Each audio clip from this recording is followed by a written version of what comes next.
Thank you. I call to order the regular meeting of the MWPA Board of Directors of January 18, 2024. Want to welcome everyone. And I just wanted to mention that the December meeting did go very, very long. And I thank everyone for their patience. Mark has worked with all the presenters today to ensure that we adhere to a more strict time guideline. But if we are running over past 5, we will continue any items that we haven't addressed after 5 o'clock. Just so everybody knows, we don't want to shortchange any questions or any presenters. Martina, can you please call the roll? Absolutely. Beginning with Bolinas, Director Molesworth. Here. Mill Valley, Director Burke. City of San Rafael, Director Kurtz. Here. And do we have Director Way for Larkspur? I'm here. For the County of Marin, Director Rodoni. Here. For Inverness, Director Donahue. Here. For Campfield, Director Evergettis. For Marinwood, Director Shea. Here. For Muir Beach, Director Murray. Here. For Novato, Director Goins. Here. For Sleepy Hollow, Director Finn. Here. For Southern Marin, Director Hilliard. Here. For Stinson Beach, Director White. I believe Director White is absent. For the Town of Corte Madera, Director Casisa. Here.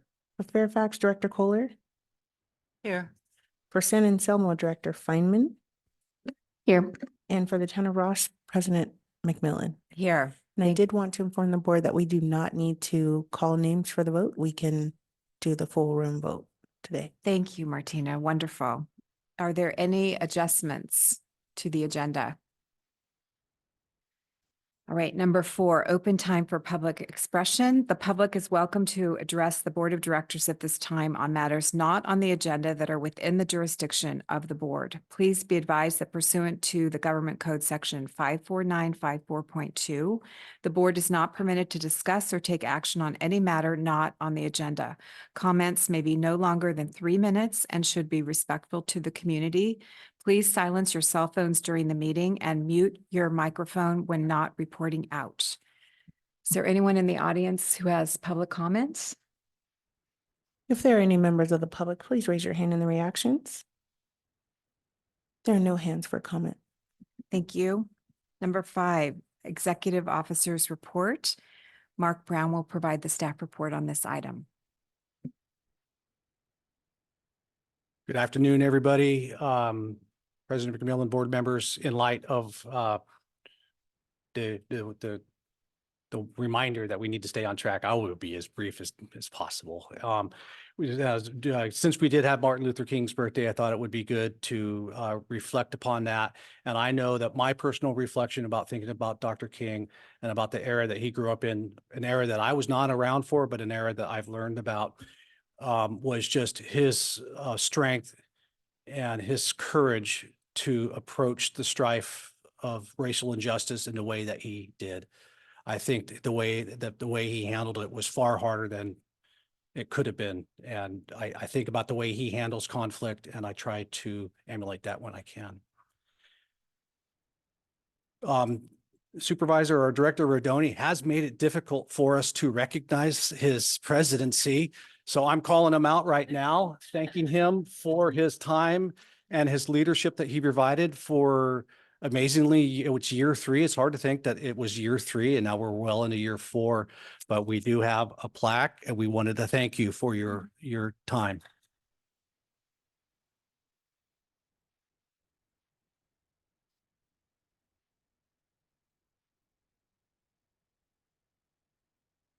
So for future presidents, we ask that you make it easier for us to recognize you. We had, as you probably saw on the consent calendar, our annual report is in there. We're very proud of the annual report. A few highlights I want to make about it is that we spent more than we brought in. And that was on purpose because we had unspent revenue from year 2 that we do not think we should be sitting on. We think that we should be activating the taxpayers' dollars for projects that are well-sounded, grounded projects. And so that was on purpose. We understand that that's not a sustainable path, and we will not continue that style of quote deficit spending once we've exhausted that surplus. And then we will be spending within the revenue that we bring in, with the acknowledgement that that revenue is inclusive of grants. And so we will continue to be aggressive with our grant acquisition.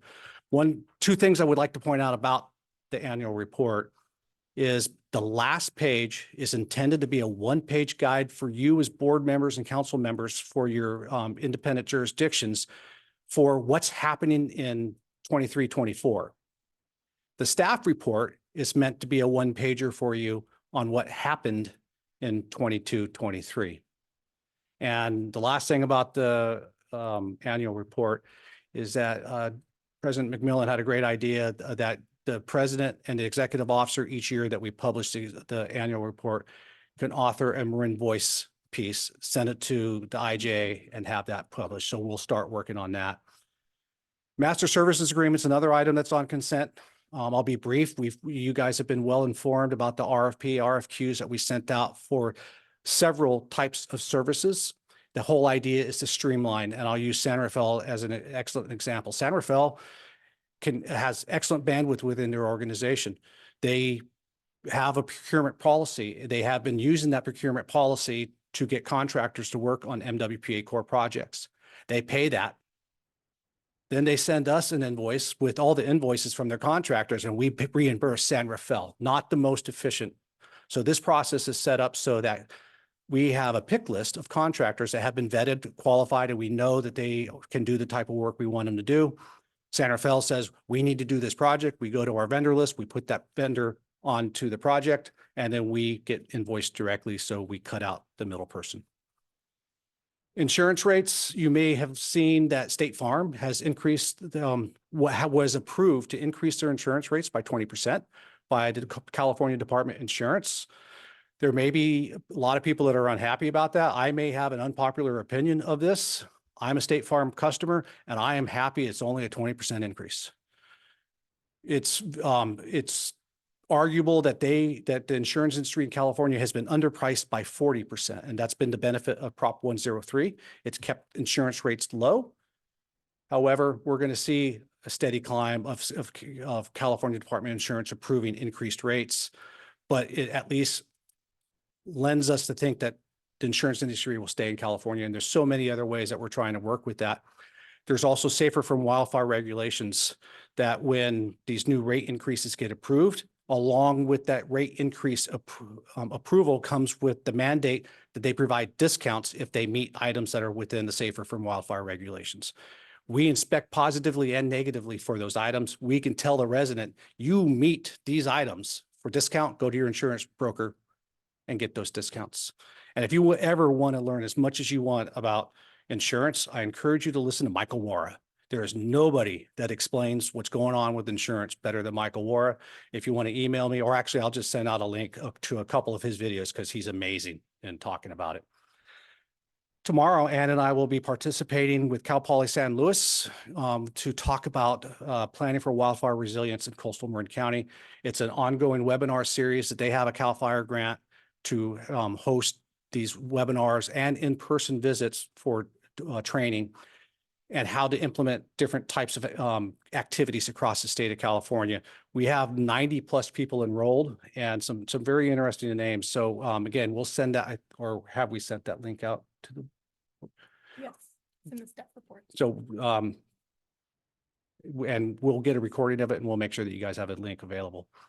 Open roads, you guys may remember Bay Area Back Roads with Doug McConnell. Basically signed, sealed, and delivered that we are doing an episode for on the MWPA and on the Fire Foundry. And we have the dates for the filming for the MWPA. It'll air twice. And then we're working with Fire Foundry for that same level. And the last thing I'll share is that you may have noticed, you may not have noticed, but now we have fully accessible doors for the MWPA office and for our board chambers, because we want to increase our inclusivity for all of our facilities. The Council on Aging's done a great job to help us improve our accessibility, and we'll also be making some changes to the sound system to support that. And with that, I'll stop my screen share and take any questions. Thank you, Mark. Questions from the board? Okay, public comment. Anyone from the audience? Hey, Martina. There do not appear to be any hands at this time. Great. Let's bring the matter back to the board for any discussion. Boy, you guys are on time and I just silenced everyone, didn't I? All right, I should do that more often. Number 6, consent calendar. The opportunity for public comment on consent calendar items will occur prior to the board's discussion of the consent calendar. The board may approve the entire consent calendar with one action. In the alternative, items on the consent calendar may be removed by any board or staff member for separate discussion and vote. I will now take public comment on the consent calendar. Martina? And there do not appear to be any hands for public comment at this time. Thank you. Do any members of the board wish to pull any item on the consent calendar? Seeing none, I will now entertain a motion to approve the entire consent calendar items A through F. Thank you, Barry. Second. Thank you, Bruce. All those in favor? Any opposed? Wonderful. Number 7, presentations. The Wildfire Commission report. Retired Ventura County Fire Chief Bob Roper, a member of the Wildland Fire Mitigation and Management Commission, will provide a presentation to the board. And before Bob pops up on the screen and shares his screen, Chief Roper is a longtime friend of Marin County. Him being the fire chief for Ventura County Fire made him a part of the Association of Contract Counties, which Marin County is. Chief Weber and I have had the fantastic opportunity to work with Chief Roper for many years. Highly respected throughout the state and nation for his knowledge, expertise, and ability to work through challenges like the Wildfire Commission. And he was representing the Western Fire Chiefs Association on this commission. And he actually reached out to us and said, hey, Mark, if you want, I'm willing to give you a brief presentation on the commission findings and how you guys were talked about during the commission findings. And as a reminder, I did send you, I regret to call it an executive summary because it was like 8 or 9 pages, but I did send you an executive summary about that and how you can dig deeper if you like. But with no further ado, I'll pass it off to Chief Roper. Oh, thank you, Mark. I can't see what screen you're looking at, but are you going to control the slides?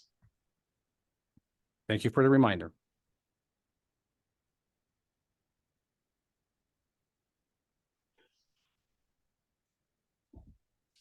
Can we bring him up on the screen too, so we can see him?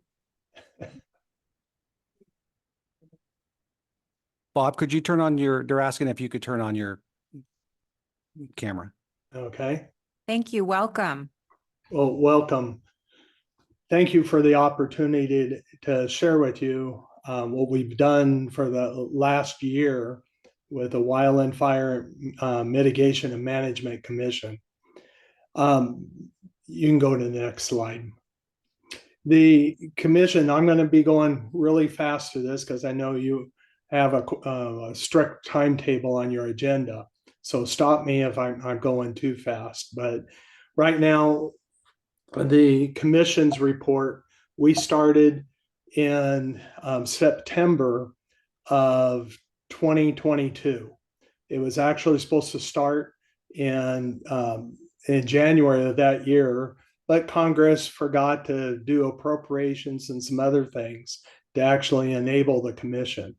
So there was over 600 people that actually applied for the commission, and it was narrowed down to about 52, 53 people, with about 42 of them being non-federal agents. In California, there was about 8 of us from California sitting on the commission. So California was well represented. What we had was 3 months to complete an aviation report, which was really a tight timetable, but we were able to do that. And then we were given a full year to actually deliver back to Congress the list, the report, and the recommendations. So we were able to do that in September of 2023. Next slide. So the next slide, what it really shows is that we had working groups, and these were the 10 working groups that we had identified. Some of these were identified by Congress in the infrastructure bill that empowered us. But one of the things that we found as we worked it through all these work groups, we had some common themes that kept coming through each one of these. For instance, appropriations. Next one would be like workforce. So the report and the findings, you won't see it broken out into these groups, but we just wanted to show you how this was organized. Next slide. During the process, when each of the work groups are meeting, there was an announcement over social media that we were soliciting outside opinions. We had a public portal. People were able to write comments and so forth, because basically the commission was a closed group because of the scope and the nature. We only had 1 year to get this done. So with that, we would convene regular groups of SMEs that would talk about specific topics. And it was a great process. And the biggest thing what everybody has to understand is this report was consensus driven. It doesn't mean that everybody agreed to everything. And there are some items that didn't reach consensus that aren't included in the report, but they're still valid items that are being worked out on the side. But all the recommendations were consensus driven. Next slide. So what you ended up with is in September, you have a report, 148 recommendations, close to 400 pages of documentations, citations on what the issues are along the way that we looked at and we studied and we put forward to Congress. Next slide. What's really important is this slide. And why this is important is when you look at your own organization and you look at these themes that the Wildfire Commission came up with and ask yourself, are you doing the same things? And I would bet that your answer is going to be yes. You're looking at collaboration, the way you're formed and so forth. You're looking at new approaches. You're looking at being proactive on doing things. You're looking at enabling beneficial fire, your workforce. The big thing in the commission's report is science, data, and technology. We are very far behind in our actual reporting requirements, how we get good data to fully understand the scope of the problem so that we can move forward with resolutions. And then the big thing is we have to invest in the resilience issue. This is where we talk to the public about investing in mitigation, and hardening of homes is so much more effective than dealing with the cost of recovery actions after a large-scale fire. Next slide. Okay, next slide. Okay, so now that the report has been filed back with Congress, we have been spending the time since September. We've been making trips to Washington, D.C. These are the 10 committees in the House and the Senate that we've been spending time with to try to get them to construct a comprehensive bill package that would maybe not take care of all the recommendations, but we can do things in a collective agreement.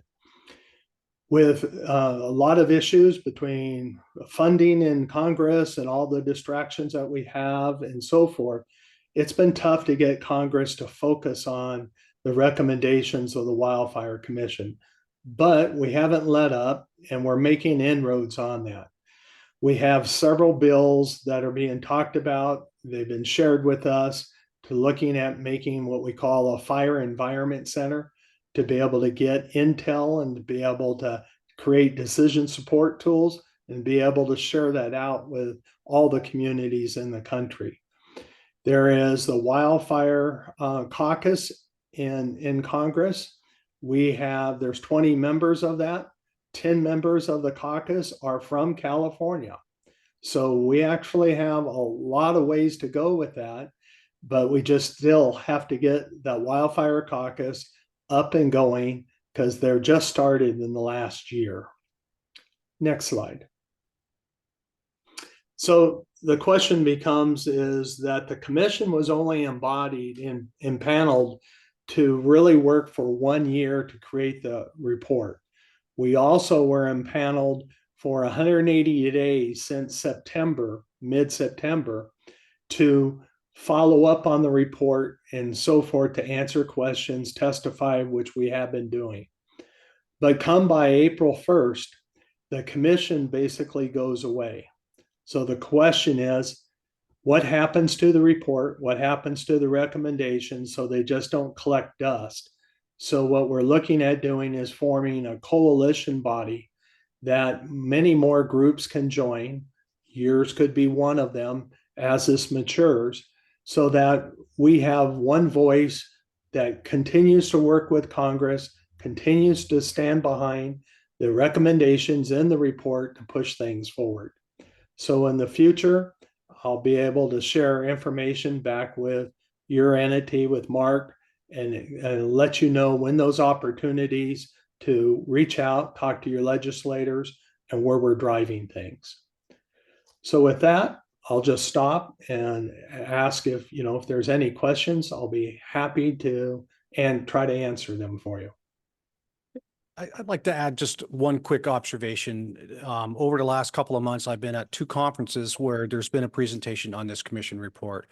And actually not big, giant conference rooms, but in smaller settings where you can actually have an interactive dialogue. And one of the questions that another member of the commission was asked was, well, did you guys prioritize any of these findings? And the answer was no. How can we prioritize findings for a report that was written across the nation where so many problems are different? And this is a toolbox for you to draw from. And I really appreciate that approach. And then one of the things I shared was that our opinion is enable the local entities to empower them to use the tools that are in this commission report. Let's start at the local level and let it percolate up instead of expecting the federal government to come and provide solutions for us. Thank you. Thank you, Bob. That was really insightful. I'm wondering if there's any questions from board members. Barbara? Yeah, thank you, Bob. We know that very little gets done in Congress these days, and I think it's unrealistic to think that even a coalition could get something done of this magnitude.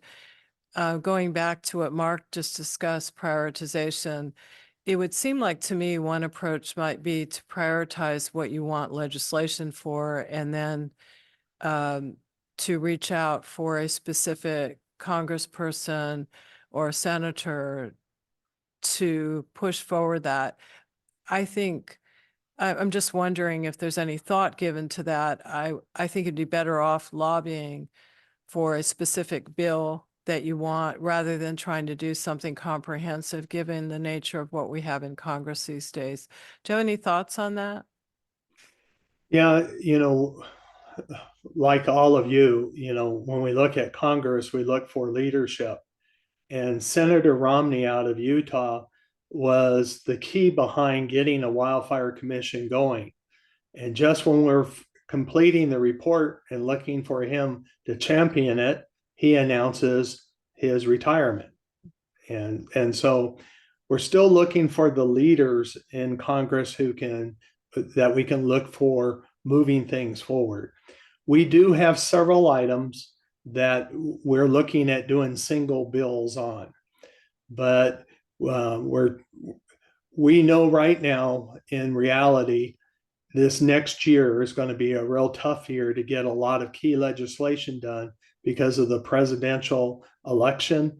And then also the following year, the transition of appointees and so forth. So it's going to be a constant push. And that's why we're staying behind a coalition to make sure that we don't drop this, because if nobody pushes on it, the recommendations will fall flat. Thank you. Just one quick follow-up. Since there were 8 members of the commission from California, I realize our fiscal picture in California is not good with a $68 billion deficit, but is there any thought to trying to push forward in California a couple of pieces of that legislation or one piece of that legislation just to get the ball rolling? Often we know other states follow California. Is there any thought there? Yes, during the whole course of this, we've had several meetings with Secretary Crowfoot to be able to make sure that CAL FIRE and the state has been actively involved and behind the scenes in the recommendations.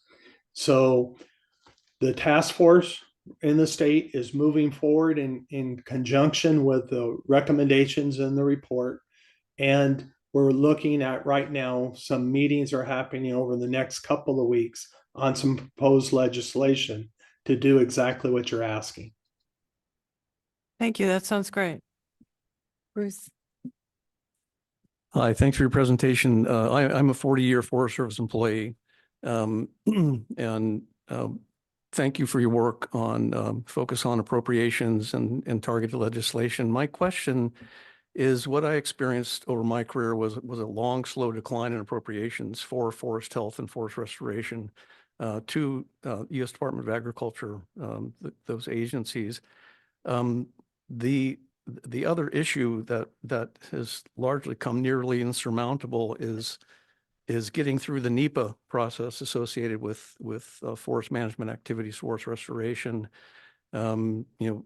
alternate science, counter to the peer-reviewed science, the body of peer-reviewed science, and success of litigants in stopping projects before they begin. Great ideas, circles on maps, forests that have been identified for forest restoration proximate to communities that are proven to reduce the risk of the community in the event of a fire approaching them. And you know all of this, I know. My question is, what discussions were there regarding NEPA? What discussions were there regarding streamlining, facilitating forest health restoration treatments that mitigate the potential risk of fire out in a more streamlined fashion? So thank you. Okay. Within the body of the report, you can find the written text and so forth that we brought up, NEPA, CEQA, all the other environmental processes that cause some delays. Nobody says to get rid of them, but we definitely need to figure out a way how to streamline them to be able to get projects from the vision to actually action on the ground to being done. So we don't have anything black and white yet, but there's a lot of energy right now in our subcommittee meetings that we've been attending on the Hill to accomplish exactly what that is, to try to streamline the NEPA process. Yeah, as you're aware, I'm sure in California, we have the programmatic EIR that it's this blanket under which we operate every single project that we do a project specific analysis. And, that in essence checks the box and makes boxes, the 60 or so boxes that we must check in regards to vulnerable populations, botanical concerns, whatever. The idea of a programmatic analysis for a body of projects that indeed are forest health and fire health, forest resilience seems to have maybe some value to me. Agreed. Rachel.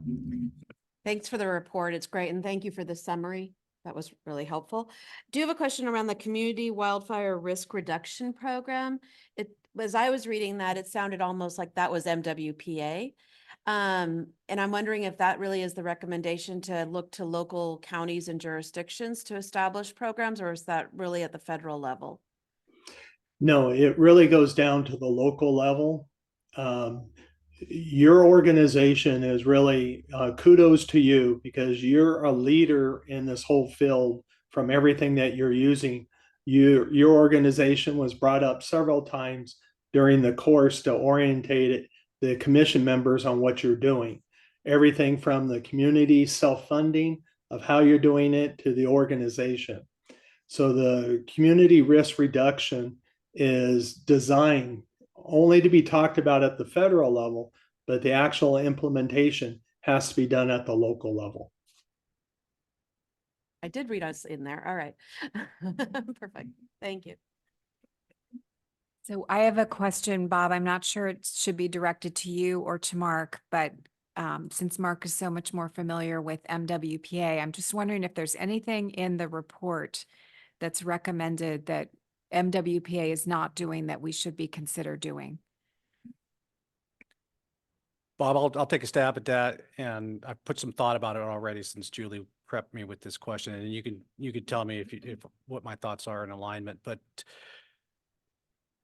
and I would say that we're starting on this, but I have 2 points where I think we can improve. I think in the first role for the MWPA would be as a convener, and that is a tighter connection between our land management agency and our fire response agencies, so that our fire response agencies are well informed of vegetation management projects that our land management agencies are conducting. And I'll use the fire from 2 summers ago as an example. There was a fire up against Lake Lagunitas, or actually Bon Tempe Reservoir, burned 1/8 of an acre. It literally was inside the perimeter of a proposed project from Marin Water. A great initial attack kept it to 1/8 acre. The project was 3-4 acres. The weather was very conducive to letting this fire burn at low intensity and have resource value.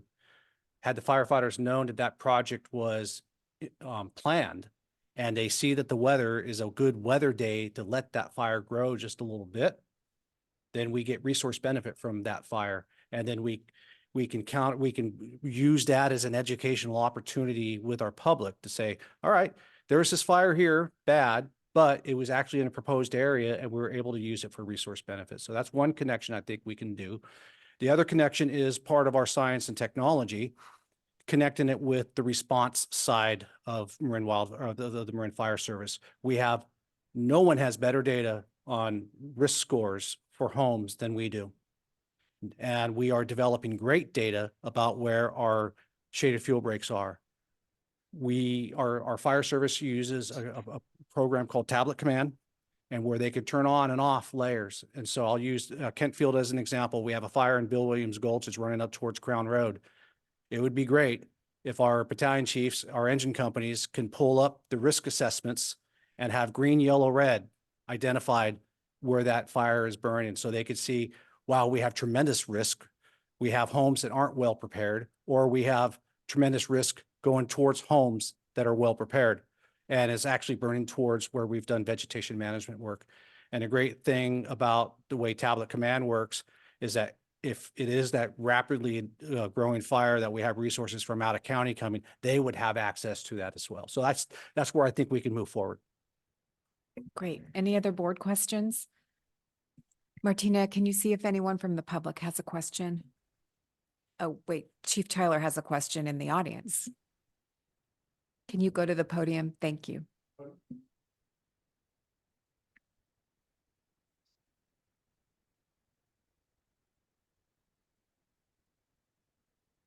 Can you guys hear me? Okay. So Bob, thank you. I was very interested in your report and that explanation. I wanted to ask, follow up on with regards to the WUI and this coalition of elected officials in Congress. I think you mentioned those are by and large bipartisan. Is that correct? Correct. And so what is it that we can do either as fire agencies and also as the MWPA to help support those types of groups getting together? Because that really cuts through the political barriers that Barbara was mentioning where things can't get done, and you can expand it broadly to get more people involved, and that will help move this forward. So what do you have recommendations or suggestions on how to expand, broaden, and influence that bipartisan group?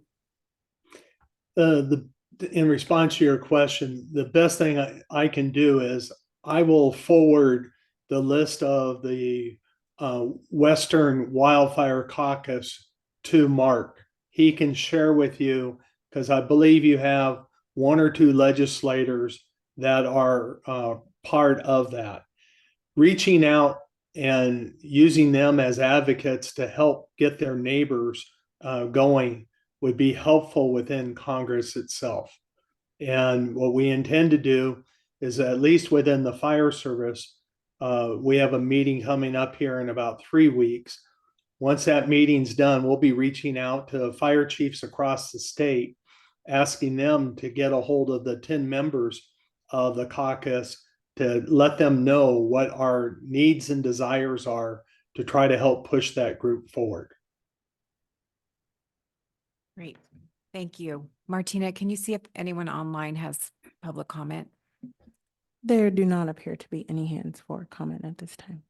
Okay, I'll bring this matter back to the board for any discussion. Any further thoughts or discussion? Okay, Bob, thank you so much for spending your afternoon with us. We really appreciate it. Thank you, Bob. Okay, thank you.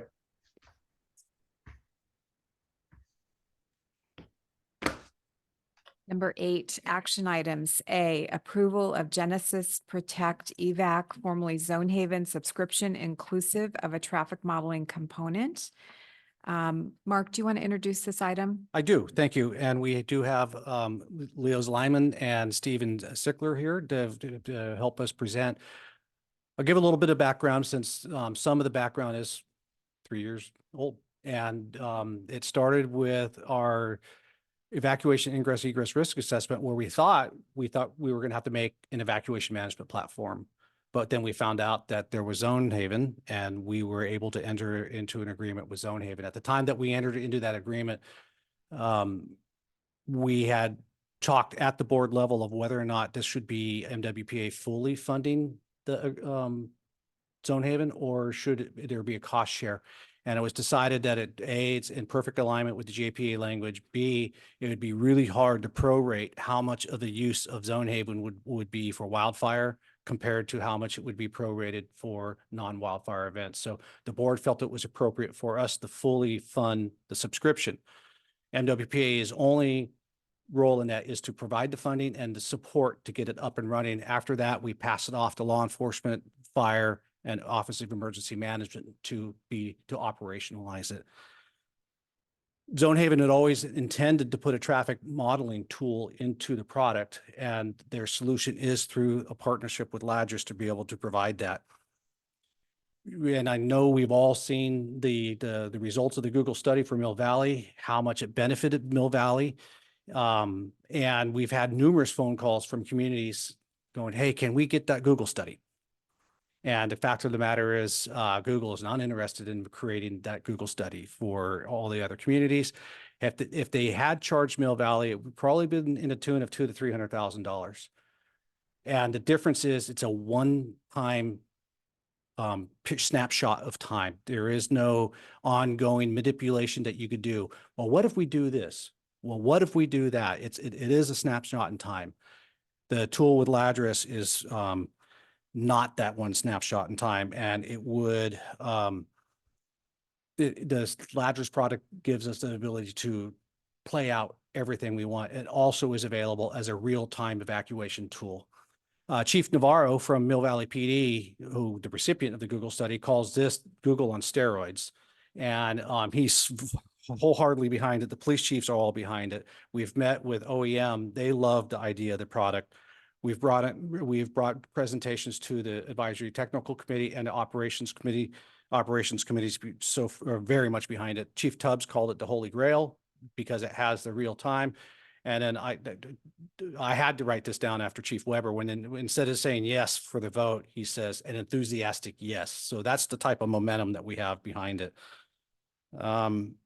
And then OEM has stepped up to be the implementation tool or implementation agency for it. Chief Navarro has pledged recent or frequent updates from the law enforcement on how they're going to implement this.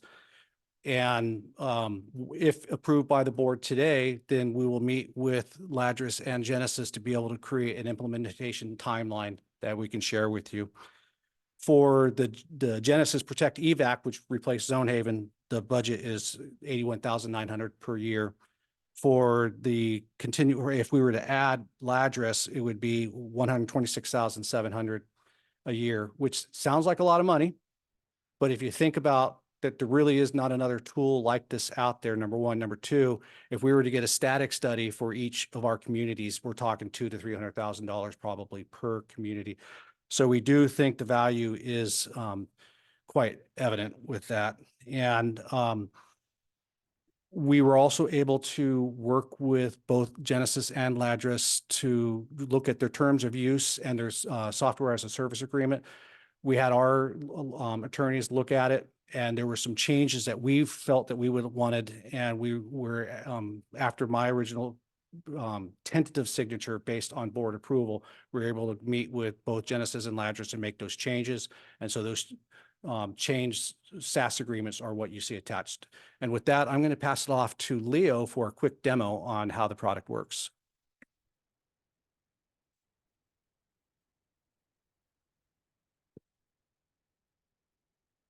How about now? Okay, great. Yep. Thank you, everyone. Really appreciate all of your time and allowing Steve and I to join you here today. So let me go ahead and share my screen, and we'll share a little bit about this with you all here. Mark, let me know if this is showing up for you all. Excellent. Our company, Ladris, of which I am the CEO, provides predictive AI primarily to government institutions. So counties, cities, fire protection districts, universities, primarily for mission critical data support. So this is evacuations, infrastructure, return on investment calculations, data warehousing, data mining, and a whole range of predictive applications. And we have the pleasure of working with these agencies at the city level, at the county level, sometimes at the state level as well. When it comes to evacuation modeling, the two things that we're most concerned about are times and traffic. And this system, as Mark mentioned, is essentially doing what that Google study did, except it does it for anywhere in the county, it does it in real time, and it does it on an ongoing basis. So you're able to pretty quickly and integrated with your existing communication platforms like Protect Evac. You can see these are actually the zones coming in from Protect Evac, in this case for another county in California that uses both systems. You're able to model evacuation scenarios down to the minute with any number of cars and different types of vehicles, road types, et cetera. So for example, we're able to very quickly, operationally or for pre-planning purposes, decide which zones we want to evacuate. We can decide where these folks are going to go. In this case, most places only have a couple ways in and out, so they'll go north and south. We can see, if I pause here, we can see how many vehicles are coming in for every zone, what the types of vehicles that those are. And we can phase out our evacuation. We can decide which zones leave first, which zones leave second, and try to design strategies that will allow for the most effective evacuation. We can block roads, we can contraflow roads, all sorts of what-if scenarios around pre-planning and then operational use. And then critically, we're able to run this for many different kinds of events and developments. So for example, maybe it's the 4th of July, it's peak season. So we've got extra people in town, and maybe it's a nighttime evacuation, right? So you're able to run all these different kind of what if questions, and we can run that model. A model like this will run in about 15, 30 seconds. Contrast that with, an 8-month study that costs about $300,000, per study. And what we'll see here when we get back will be times and traffic conditions for this evacuation that we can then run again and again until we hone in on what the best tactics are for evacuating. So you can see the simulation took about 10 seconds, give or take, and we've got how long this evacuation might take under these exact circumstances, and then how traffic is going to look, not just at the beginning, but over time, right? So as residences are evacuated, as that plays out over time, how does traffic change? Where are pinch points going to be, our choke points? Where's law enforcement going to be most effective if they're deployed?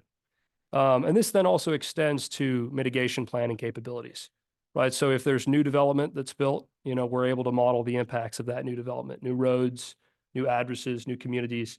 And again, all that data is being pulled in constantly from, the state and federal databases, but also from private databases that, our company pays for. And then of course, any information you bring can also be uploaded into the data warehouse that underlies these models. Designed to be an end-to-end platform that facilitates planning and operations. It also complements and is seamlessly integrated with Protect Evac.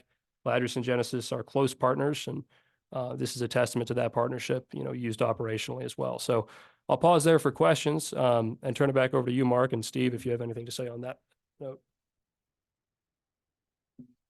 Questions? Catherine? What is the source of your data in real time? If you're getting, is it cars on the road? How do you get that? It's a great question. So ultimately, just about all the real-time information comes from cell phones in the end. And that's typically how, most providers will track that. So what we do is there's a couple of companies, right, Google among them, that collect a lot of that information. And then there's companies that aggregate that from Waze, Google, and several other sources. We pay for access to those aggregators, and then we pull that into our data warehouse as one feed. Christine? Thank you so much. How is this tool, particularly yours, being used in the wild today? Yep. So I'd say the most common use cases you have is first off on planning, right? So if there's a new development, if there's a lane widening or a contraflow scenario where, several $1 million may be spent to make this change, it's used essentially to model that in advance and decide whether to do it or not. Another example of use would be, I'd say, operational use, right? So we looked at those phase evacuations. Even with zones in place, sometimes the difference between sending one or the other first can be pretty significant in real time. And the ability to mock that out is kind of, I think, our third use case around tabletops, drills, scenario training, right? So Mark mentions OES, OEM. We'll be taking a lead on implementation, and that's to start doing more of these kind of drills and exercises, to identify choke points in advance and then deploy our limited resources, in the right spots at the right time. So I'd say those are the three biggest use cases, predictive infrastructure ROI, operational decision-making, and then of course, drills and scenario exercises. Thank you. Catherine? One of our biggest emergency fears in Marin is a major earthquake occurs, and then a wildfire starts from that because of down power lines, et cetera. How can you find real-time infrastructure issues if there had been a major earthquake, like a bridge down, a road blocked by a fallen power pole or something like that, that could immediately influence your evacuation routes? Is that information more accessible? Yeah, so that information becomes increasingly more accessible each year. We're happy to say, as it stands right now, the way that we incorporate that is this is designed to be multi-hazard. So you'll see this is some of the road network data getting pulled in for this county. It's a little bit hard to see, I think, on the smaller screen up there, but essentially for any road or address that you have, you're able to see, okay, is it actively contraflowed? Is it actively blocked? And if it isn't, what if it all of a sudden was? So you can switch those on and off. Of course, if you have access to those feeds for those kind of, depending on the hazard, if it's hazmat or earthquake or fire, sometimes we have that data, but even when we don't, it's very easy to say, okay, now it's contraflowed, now it's not, in a moment. So where data is lacking, we rely on that, human input, right, to make those kind of decisions. But we do pull in data from, essentially, if it's out there, we have it for those kind of issues. And there's more and more each year. So just to answer your question in a little bit more depth, if I may, what this allows you to then do is build out a library of scenarios, right? So flood risk, tsunami risk, fires, earthquakes. And these are, when it's deployed in a mature environment, this is usually what happens, right? So there's a whole bunch of different scenarios that can be quickly deployed to counter the threat. Yeah, and there's just one more question. How do you take in human behavior? Like, for instance, we all know who live here that a tremendous amount of our traffic and our road lock or deadlocked roads, whatever, are because of school pickup and drop off traffic. So my fear is that we have a major fire at noon on a school day, and every parent in town or in the county is driving to pick up their kid at a school, and that's human behavior.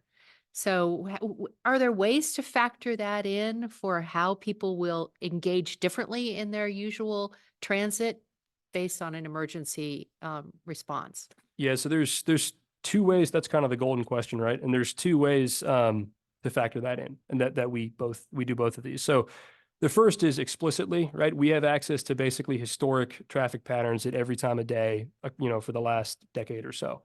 And this tells us, at a high level, what people may do at certain times of day under certain conditions, including historic traffic during emergencies, right? Where emergencies happen next to schools or hospitals or stuff of that nature. And that informs the training that the AI does when it's making these calculations. The second way is more gradual, but over time, as you use the system, it adjusts basically to the expectations of the emergency managers that are using it. And that's actually part of the implementation with OEM will be factoring in their intuition into those. So if they've observed in real life, for example, instances where, at 2:30 on a school day, there's a fire. Right. Yeah. Mill Valley is one of them. And actually we're, currently deployed over in San Mateo at Woodside and Portola, and they're also similarly very concerned about that. This was the system they chose to essentially model those exact kinds of scenarios. So that is kind of, I think, the innovation in the last couple of years, is that now the hardware and the compute is at such a point where we're able to start running those kinds of models where before it wasn't possible. And it's for those very reasons that you point out. Yeah. Barbara? I had a couple of questions, but I think they're related to traffic patterns, but I also had some questions about the agreements. Do you want me to wait on those? No, you can ask your question. Okay, well, let me ask the first question, and I think you already answered it based on Catherine's. So you have access to general traffic patterns, like when schools in and out. I mean, a lot of our schools have staggered. The high schools, for example, they go in later. Some days they get out earlier. So do you have access to all those data for all the schools we have in Marin? Because that's a more general thing I hear about, is people are worried, what happens at 3 o'clock if there's a wildfire? And that's when traffic is really stopped, or at 8 o'clock when people are going to work, as well as taking kids to school. Do you have access to all that information right now? Is that something that Zone Haven has, or Genesis now? So we do have access to that information at a very high level, right? So for example, we can't track individuals' phones down to who it is, nor would we want to do that. We can see generally what traffic patterns are at different times of day and what they've been historically. And then in aggregate, we're able to get an idea of most of the time at 3 p.m. during a worst case scenario. These are the kind of behaviors that you see based on the historic data, which of course we have for most of the United States. Okay, so just wait, it's not always 3 o'clock. Mhm. So hopefully, as you all work through this, you'll be looking at the various schools in Marin to see the different times that they let out versus starting, because it's not all the way it used to be, which is very rote.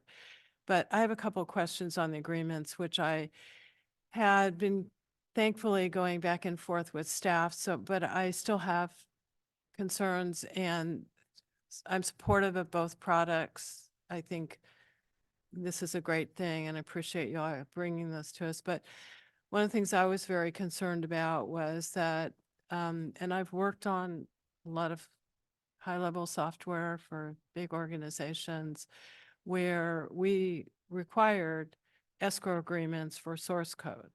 And I don't see that in either of the documents. So what happens in the event of a bankruptcy or insolvency, or where you don't have that many people in a company and people die, you're left with nothing because you don't have the source code.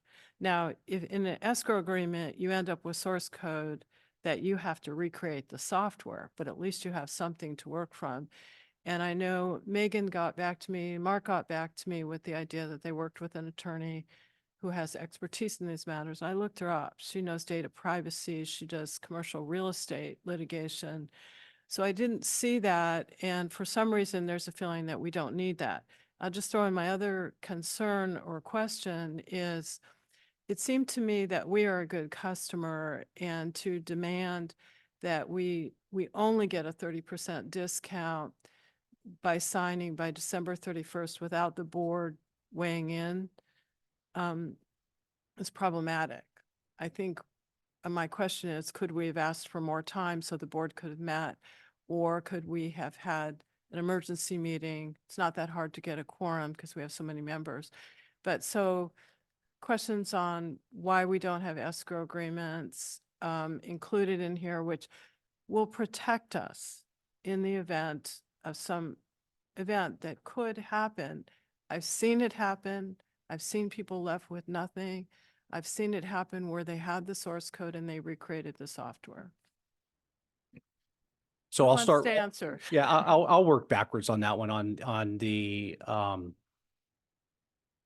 my tentative signature based on board approval. I felt comfortable doing that because I knew that it was null and void should the board not approve it today.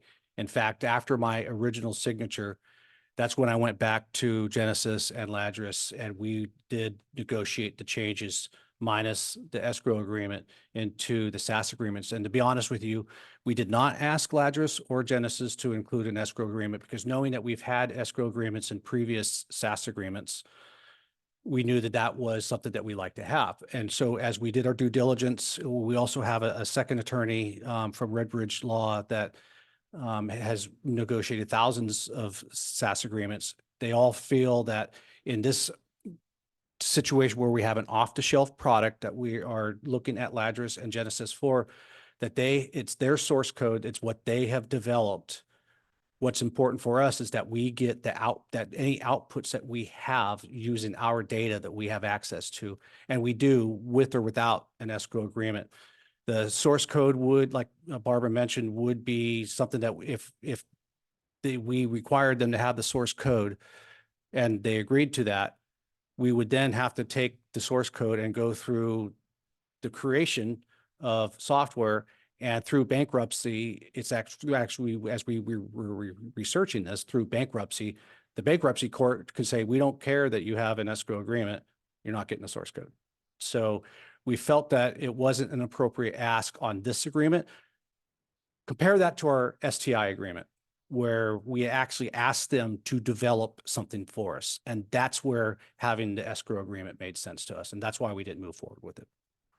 Okay, well, it would have been 2 escrow agreements for 2 types of source code Correct. because you're dealing with different codes. Yes.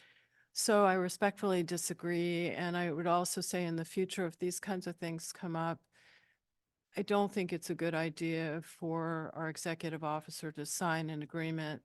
I think you've seen that all of us are very committed to this organization. And I think most of us could have gotten together for an emergency meeting for something of this import. So I appreciate you all going back and forth with me. And I want to say I'm supportive of the products. I just would have liked to seen those changes. Thank you. Mark. Tom, excuse me. Go ahead. Thank you.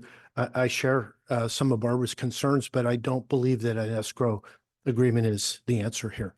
I'm more interested in price protection and locking in that discount for future years than I am an escrow agreement. And I have some experience with escrow agreements, but I'm going to defer to Leo about this. I will say this, my experience has been that an escrow agreement is needed when the stability of the vendor is in question and the criticality of the data is mission critical. And here, all the signs that I see of Genesis are very positive. The fact that they acquired Zonehaven, they're collaborating with Ladris now. The software has been rebranded. They are looking at us as a reference client for marketing the product to other agencies. I think they have a powerful incentive to make sure that the software code or that the source code isn't jeopardized. But on top of that, software as a service agreements generally run on an underlying software platform that's not in the control of the SaaS vendor. And therefore, it's not something you can't stand up this service on the SaaS software alone. You need the underlying software. I don't know if I'm right about that, but that's been my experience. So I think it sounds like Genesis is a strengthening company and that we're in good hands. The source code isn't of any use to us. We don't have an IT department. We wouldn't be able to just take it and run with it. The startup cost would be huge, not to mention the stickiness of the transition to a successor vendor. So I think that because our data is relatively static, right? The geographic features don't change. The traffic fluctuates a little bit, but that's already been plotted into this. And because we can download and do download our data in the form of shape files, I think we have access to all the data we need. And so, as I said, I'd prefer price protection to an escrow agreement. Thank you. Any other questions? I'm wondering if, sorry, Rachel, go ahead. Sorry, this is a Nevada zones, and I was wondering what your timeline is for the integration of Marin County zones. Yep. So typically our implementation timeline for most counties, roughly of Marin size, is within a month. All the zones will be integrated fully. In fact, the geographical boundaries of those zones can be made active within a week. The data coming from those zones will take a little bit longer, but it'll be set up within a month with an OEM. We actually, I think, already, looking at implementation timelines with the Office of Emergency Services should this come to pass. Yeah. So I have a couple questions. It seems to me like, why wouldn't we do this? One. And number two, given that you signed this in December, if we came back to the board and the board said no, that wouldn't be a problem because it was a tentative signature. And third, I'm wondering if Belvedere and Tiburon will have access to this information. I can't think of a reason besides lack of use of projected use for this product. And that was the question I had to the police chiefs. I said, chiefs, this falls within MWPA guidelines and we're happy to negotiate for this. But if you aren't going to use it, I don't think it's a wise investment for the MWPA. So police chiefs, because police chiefs will be the primary user for this product. And so I said, so if you tell me you want to use this, then we'll push this forward. And it was enthusiastic. Thank you for touching on the Tiburon and Belvedere piece. Tiburon and Belvedere are eligible to negotiate on their own with Genesis and Ladris using the same cost share ratio that the Fire Dispatch Center is using. And it would be an independent contract, but a seamless implementation. Thank you, Mark. Public comment on this matter, Martina? Oh, I'm sorry, Alexis? Hi, yeah, sorry. I have a couple of questions. One just has to do with, you may have touched on this earlier, but the kind of high level data around traffic patterns. We haven't had the situation described where there's, an emergency during school hours and there's a school hour evacuation. I guess my question is, can you pull from communities that have had that kind of emergency, and does that data, does information from, data information from how that plays out in the real world impact the kind of algorithms that inform the model? Or is it really like, how does generalized or versus local data kind of play into the software? Yeah, so that's an excellent question. Essentially, and this is true not just for the traffic information, but also just in general for the accuracy and fidelity of these models. And I might add that these kind of models have been double blind tested multiple times, in a variety of scenarios, both academic and then I'd say professional with various OES departments. But for the traffic information and for evacuation simulations in general, the use by one agency positively impacts the accuracy of models for all agencies. So this is currently deployed by about, 20, 25, 30 different cities and counties in California alone. And all of their use impacts our ability to forecast accurately at different times of day and under different circumstances for every subsequent customer that is able to access the platform. And that's to say nothing of, the users and counties in different states that have, maybe different geography, but similar use cases around schools or hospitals or high capacity events, tourism, seasonality, that kind of thing. Yeah. Okay, thanks. And then my second question you also kind of addressed was about, how the kind of predictive models match up with real life situations and some of those jurisdictions that have used them. I'm just curious if you have any examples that stand out. We do, yeah. So I think a couple that come to mind, actually, one in the county of Nevada, specifically in Truckee.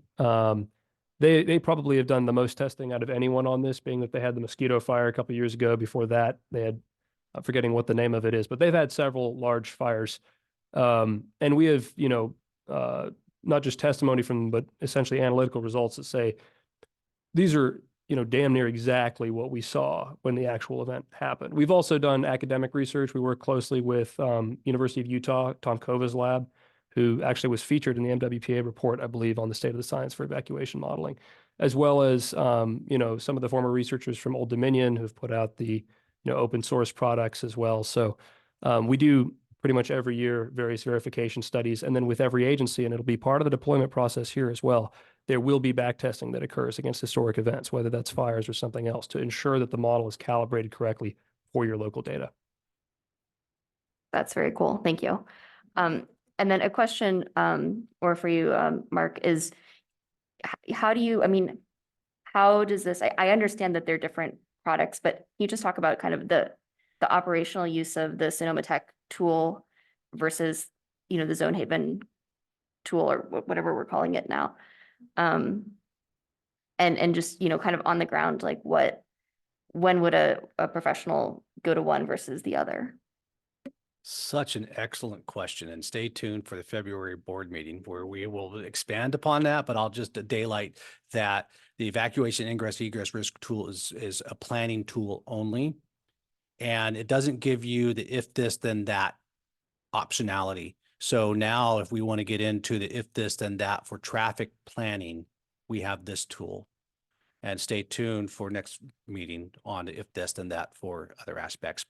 But the difference is the evac ingress egress risk assessment has no operational basis, where both these tools have an operational basis. Okay, thanks. And then just to the kind of cost sharing question that came up, I'm wondering if Transportation Authority of Marin was engaged in any of these discussions, or would, you know, I mean, would be an appropriate agency to share costs with for any reason, just because, you know, a lot of this is kind of dynamic congestion modeling, and that seems to be what they are trying to address under non-emergency scenarios. Two questions. The first one, yes, we've been side by side with Transportation Authority of Marin. The second question, no, we did not discuss a cost share with them. Fred? Yeah, thanks. Thanks. How do you, hopefully this is on, how do you factor in traffic patterns, evacuations when they're crossing multiple jurisdictions and you have multiple law enforcement agencies potentially involved, especially in Marin? Like if you're trying to move from Fairfax to 101, you're crossing multiple cities and towns.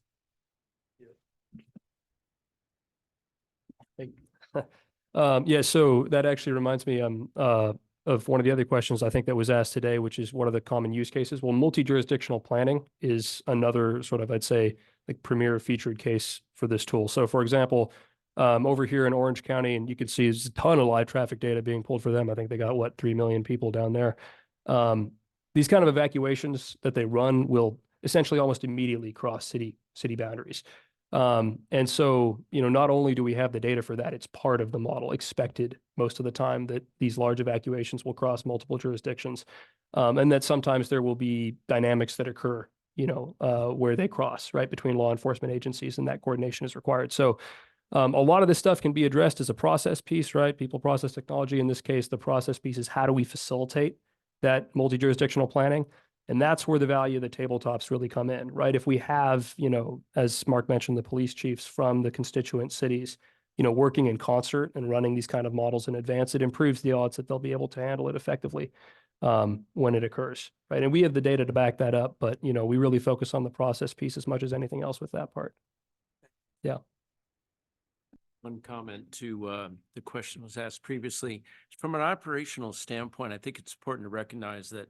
So right now in the Zone Haven, by the way, now it's Genesis Protect EVAC. I wear this fleece, so it'll remind me of the name change. But in that tool, what will be without Ladris, what happens is fire arrives on scene, and this is, you know, 80% of the value, right? They arrive on scene and they go, I got a fire going this way. I need to evacuate Charlie 17, 19, and 22. What is the traffic implication of that, right? So now with this partnership, there's a couple of things happening, just to dive in the weeds just for a second, which is fire arrives on scene. They go, I want to evacuate these zones. They can actually do it on their phone, click it, but that's internal use only. So they can change the status of a zone, but instead of red, it will be striped to red. That means the public's not seeing that. It goes back to the operations center, and the operations center or police can look at it and say, let's run Ladris real quick and do these what if scenarios, sequence zones and so forth. And that is real time. That status change is appearing on the Ladris desktop. So as soon as fire arrives on scene and says, I think I want to evacuate these 4 zones, now that appears real time on the Ladris desktop. They can make the decisions let's do 2 now and 2 in 20 minutes or 30 minutes, and then they can execute that. So that's operationally how this is going to function. And then it can go across all the jurisdiction, but it's the speed and the correction and the informed in decision-making that's going to make the difference for it. And by the way, one more side comment. You guys have been an incredible partner of ours. Just to give you some context, I think, I don't know, in the first 10 customers for sure. We now have 40 customers in California. Today, we announced we got the County of Los Angeles with 10 million people as a new customer, but we have San Diego, Riverside, Los Angeles. There's more to come, but things and lots going on in Oregon and Colorado and Washington. So you've been a great partner, and we're very grateful for the partnership. Any other questions from board members?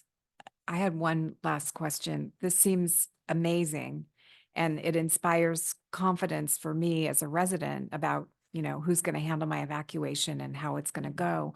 I'm just wondering how we're going to inform the public that we're going to be equipped with these types of tools. I would suggest a press release, but we also need to be cognizant of the public's desire to be able to see the results. Well, we will have to be clear that this is a public safety tool, and that we let the public know that this is a tool that's informing our decision-making, and then refer them to the evacuation egress risk assessment public portal.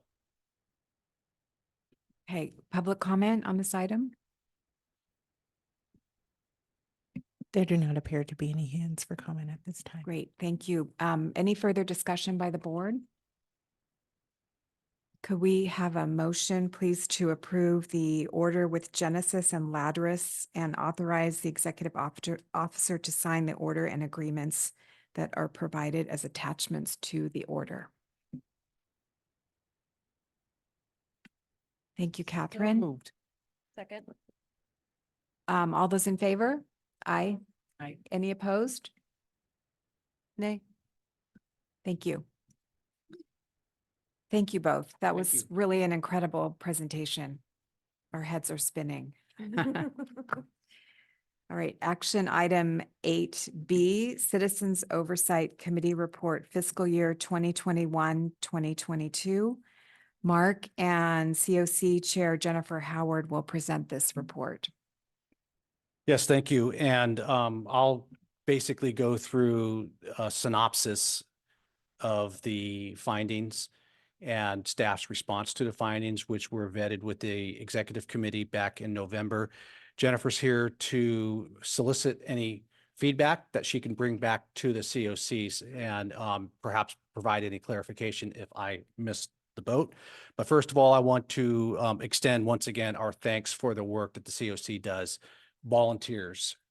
And I probably should crunch the numbers and see how many volunteer hours get put into this, but they're into thousands of hours. And so a heartfelt thank you and the open and honest relationship that we have had. And I can honestly say the MWPA has become a better organization, has become a more accountable organization because of the efforts of the COC. So thank you very much. Diving right in with the sake of time, finding 1A, you're going to see kind of duplicated in a couple spots. And the question is, does that 10% cap that's listed for administration, that is listed in the core language, referred to in DSpace language, if MWPA implemented the overall DSpace program, does that apply to everything that the MWPA does, both core, local, and DSpace? The way the JPA language is written does not specify that. The way the member agencies and MWPA staff have interpreted the spirit of that is that yes, the 10% applies. So we have created a working group consisting of myself, Megan, Chief Weber, Town Manager Dan Schwartz, originally County Administrator Matthew Heimel, but knowing that he was retiring, he brought in Dan Eilerman for our meeting as Matthew, I don't know why you allowed him to retire, but retires. Dan will step in, and we've gone through, we're making recommended changes. And one of the changes is to clarify that 10% does come across all of the areas. And so In February, we'll be asking the president to create an ad hoc subcommittee of the board to review the recommendations of the JPA revisions. None of them are substantives. Most of it is just cleanup and clarification of stuff like that. So we do agree with that. Finding 1B is saying that we were underspent a little bit putting money into our abatement fund. It just has to do with the way the ratios came across with the math. However, we aren't using the abatement fund. The MWPA doesn't have the authority to exercise the abatement fund. So as part of the JPA revisions, we're going to recommend more than likely the removal of the abatement fund and then push back those monies prorated to the appropriate dollar values to each of our member agencies.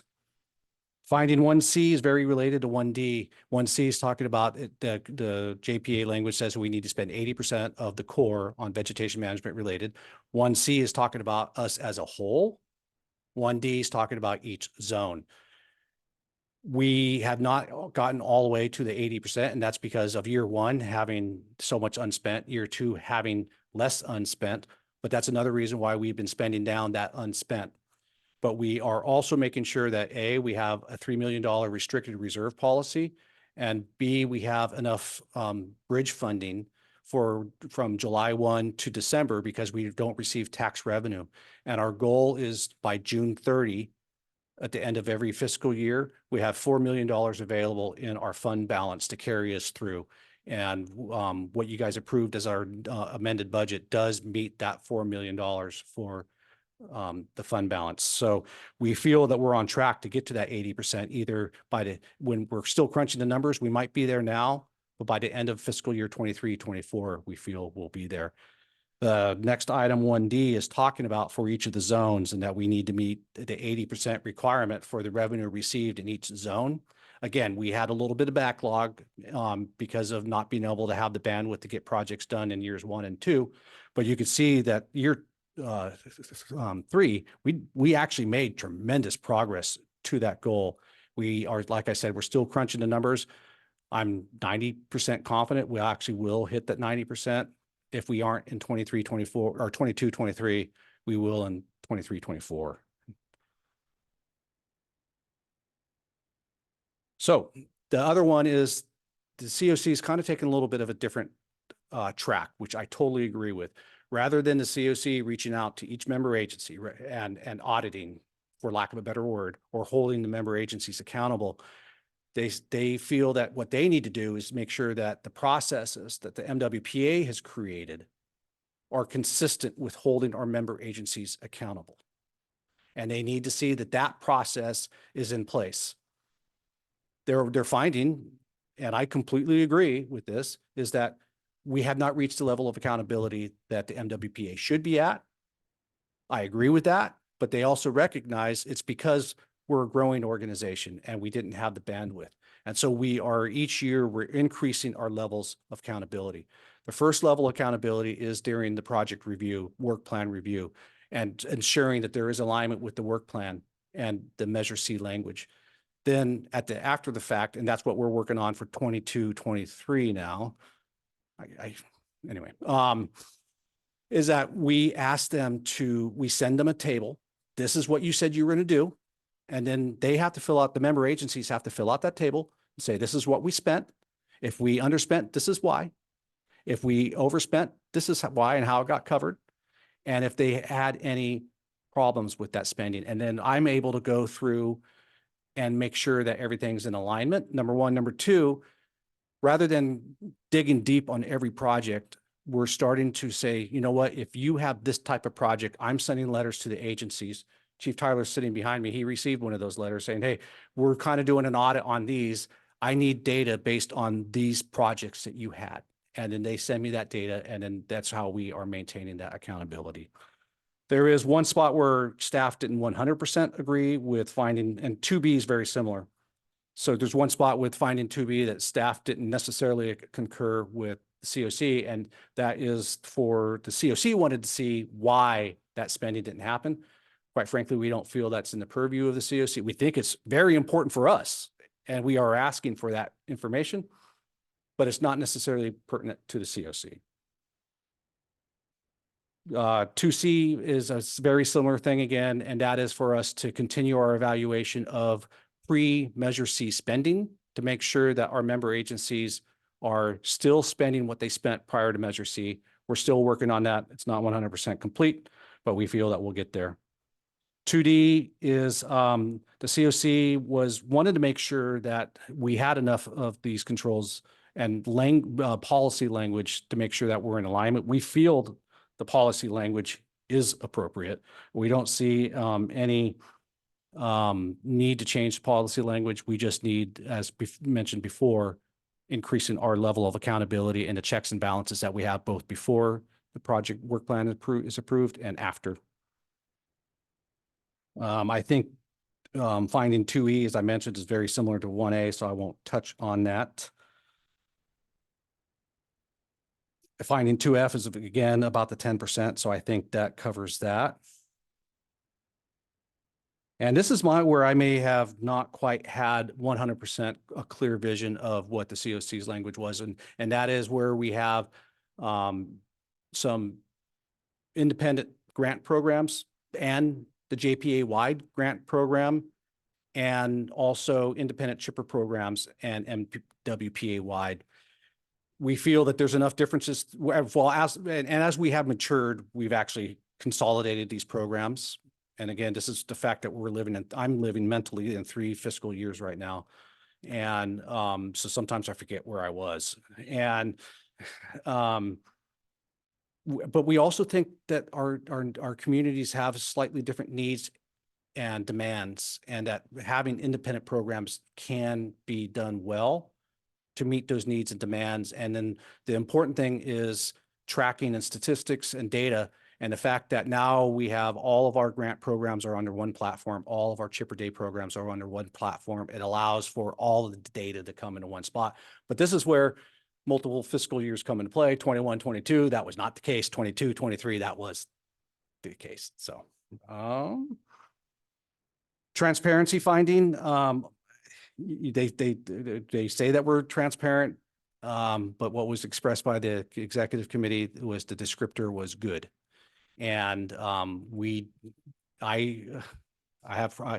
I'm challenged with calling our transparency good. I know the executive committee is challenged with our transparency being called good, especially without descriptors of how we can get to great. And we feel that we're great. They love the website.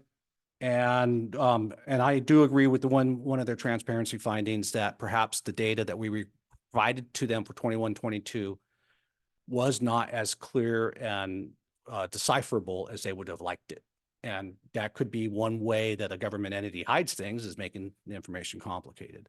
So for 22, 23, we've actually cleaned that up and we've made it much clearer. So I do believe with that finding, but since we had that close relationship where I was actually able to make those changes before this report was published. And all the conclusion findings, I think I'll just say that staff agrees with them all, and I won't dig into that. And I'll just look to Jennifer to see if she wanted to add anything. No, thank you so much, Mark, and thank you for having me today. If anyone has any comments or questions, I'd be happy to take them back to my COC, to the COC. I can't really speak for the committee, but I'd be happy to take things back to them. Questions from the board? Alexis? I have a question about the 10% admin cap. How does that play into when we rely on consultants and sort of consultancy rates? Is there like an overhead, kind of administrative overhead percent that's also capped at 10%? That's something we do track very carefully. And if the consultant is working in an administrative capacity, and we do actually have a definition of what administrative costs are compared to non-administrative costs. And so if they are, the consultant is working in an administrative capacity, that's where we put it in professional services as an administrative item. But if they are working in a capacity that's operational and assigned to a distinct project, then they invoices to that project, and then we pull it from the core budget. Okay, thanks. Anybody else? Public comment on this item? There do not appear to be any hands for comment. Bringing it back to the board for discussion and a motion. I have one request, and that's on the transparency item, called good. If we're going to be good, we need to know how to be better and excellent. So I would really appreciate it if the COC could provide suggestions about how to enhance that word good. Thank you. I will definitely bring that back for discussion. Thank you. Anybody else? Alexis? I would love to know the best way for us all to stay informed of what the local agencies are doing. I know that obviously the first step is for you all to, for you to be informed. But is there anywhere like, a report, just like a one pager of kind of, what all the members are doing with their sort of agency funds? And part of that is the accountability piece, but also I just think I would love to learn from other communities and kind of, be able to share best practices or ideas to bring back to San Anselmo. From the prospective view of that, I would recommend, and we're working on the executive summary still, I believe, for the work plan, where the executive summary gives a snapshot of each member agency. And so it's very easy to read, and rather than reading the full project descriptors, it's on a table and you can see what type of projects are going. And in a retrospective view, I'd be happy to share the tables that we get back. If I don't know if we will need to publish them in the same way that we published the work plan executive summary, but any member agency that wants to take a look at it, absolutely. Okay, thanks. Yeah, I would be curious just to receive it via email or You bet. however it works. You bet. Any other comments? Could we please have a motion to accept the COC report for fiscal year 2021, 2022? I'll move that, Barbara Kohler. Thank you. I can second it. Thank you. All those in favor? Aye. Aye. Any opposed? Thank you, Jennifer, and thank you to the entire COC. Great job. Thank you so much. Thank you. Moving to number 9, staff reports. December 2023 and January 2024 MWPA finance reports. Alyssa will provide the board with a report. There you are. Welcome. Here I am. Thank you. Good afternoon. I don't have any changes to my written reports, but I'm happy to take any questions if anyone has anything to ask. Questions, board members? No. Any public comment, Martina? There are no hands at this time for comment. Okay, any discussion, board? Okay, thank you, Alyssa. Item B, fiscal year 2022-23 work plan implementation update. Ann Krelock. Great, thank you. I will keep this short. I just have a couple of slides here. In my staff report, I had invited you all to a field trip and we are canceling due to rain. We're going to get wind and about an inch of rain, and it's going to peak right during that window of time. We were hoping to have people out there. We thought it was unwise to stand underneath a whole bunch of eucalyptus trees during a high wind event. So stay tuned. We will find a new date. Just a few items here. The resident grant program, staff continues to distribute the remaining funds from this fiscal year little by little, making sure that all those who submitted requests are getting addressed. And if by chance the funding runs out before we get to everybody, they'll be first in line next year. Staff's also working with a number of member agencies, brainstorming for next fiscal year and thinking through how to improve our grant program and how to incorporate perhaps direct assistance so that we omit the reimbursement requirements. So stay tuned. You'll see more about that in the upcoming work plan, but wanted to let you know that there's a lot of coordination going on there. For the CHIPPR program will start up again in mid-spring, and you'll see an annual report later on this month. A big increase in activity over the last year, about 35% increase in number of pickups, in the volume, and all of that. So very successful and active program. This is a slide that the Advisory Technical Committee and Operations Committee see on a regular basis. This is the overall flow for the development of the work plan this year. It'll be very similar to last year. For this board, note that in May 16th, you'll be seeing a draft work plan and budget. And so that date is the key date for you. A number of meetings for the ATC and Operations Committee in the meantime to develop proposals and coordinate with each other and with land management agencies. And we'll be hearing from the ATC and Ops, so I won't go into detail here, but I'm happy to answer any questions. Great. Thank you, Anne. Questions, board? Martina, any public? There are no hands for comment at this time. Great. Any board discussion on this matter? Okay, thank you so much, Anne. Can I just offer one reminder that actually, when I thought about it, it blew my mind. It's our 5th work plan that we're working on. That just blows my mind, and also reminds us that those next 5 years are going to go quick. Yeah. Thank you for that reminder. Number 10, committee reports, December 2023 and January 2024 Fire Safe Marin reports. Rich Shortall, are you on the line? Yeah, Well, Rich is here. Report's kind of self-explanatory. It's a long meeting. Just be glad to answer any questions or comments if there are any. Any questions, board? Lot going on. Public comment, Martina? And there are no hands for comment at this time. Great. Thank you, Rich, for all your great work. Item 10B, Advisory Technical Committee Report. Anne? Thank you. I don't see Chief Martin in the attendees, so I will cover this, and I'll be quite brief because we're going to hear from the Operations Committee Chair, and the reports are quite similar.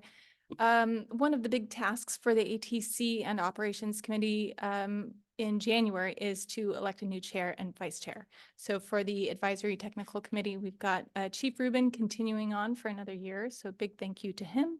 And then we also had Chief Fred Hilliard step up as vice chair. So we're happy to have him join us, and we'll be looking forward to coordinating more.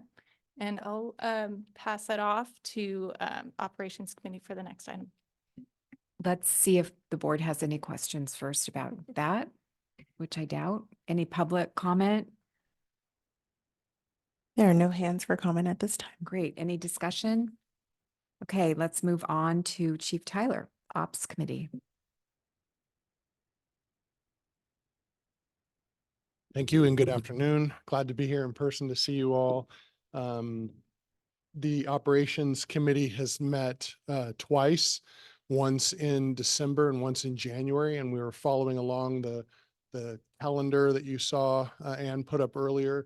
Sort of the highlights, we come back up to speed with many of the same presentations that you have here. And we're able to see firsthand, for example, the Zone Haven and Ladris components, which we are very happy and thankful that you supported that today. It has our full support. And it's also, just as an aside, it's brought law and fire communities closer together also, which is always a good thing as we look for more opportunities for unified command. At our last January meeting, we said goodbye to Jesse Perry and Dan Schwartz with regards to their positions as chair and vice chair. They did a stellar job, and it was great to work with them. And so we appreciate everything that they've done. And now the big hello is to myself, Chief Tyler and Todd Cusimano, volunteering to act as both the chair and vice chair. So I'll be the chair and Todd will be the vice chair. So we're very much appreciate all the work that you do, and we look forward to this next year as we put the plans in place. I also just want to share one of our jobs that's very important as we take a look at basically, what is the scope, what is the focus of what this work plan is going to look like, and there's a series of bullet statements that we come up with every year that help drive, some of the projects forward. And so this is a strategic approach essentially to putting the plan together. And so we are recommending some changes. We're still working through the revisions, but just to give you a preview of what that looks like, we really want to continue with that house out approach that's so critical. When you think of a bullseye, a target, you throw darts at in the center is the house. And then as you work out from there, the next door neighbors, the neighborhood, the community, and so on. So that house out approach is critical. We're also recommending to continue to reduce wildfire risk to communities by providing resources directly to the residents for home hardening and defensible space activities. We also want to prioritize shaded fuel breaks that are directly adjacent to communities. But then we also want to explore the potential for something that's called a splat. Maybe you've heard of this, and there's new terms that are going to get introduced, but it's strategically placed landscape area treatments. So these, in conjunction with the shaded fuel breaks adjacent to communities, we think are really going to help reduce the impacts of fire being carried through a community, through a neighborhood, to a home. And also introducing sort of some other words that are out there, informed pathways modeling, and I'm sure Mark talk a little bit more about that in the future.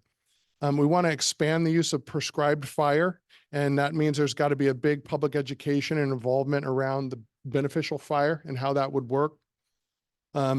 We also want to continue to prioritize evacuation route planning and projects to improve safe and efficient evacuations. We want to partner with insurance companies and the Insurance Institute of Business and Home Safety to help avoid insurance cancellations.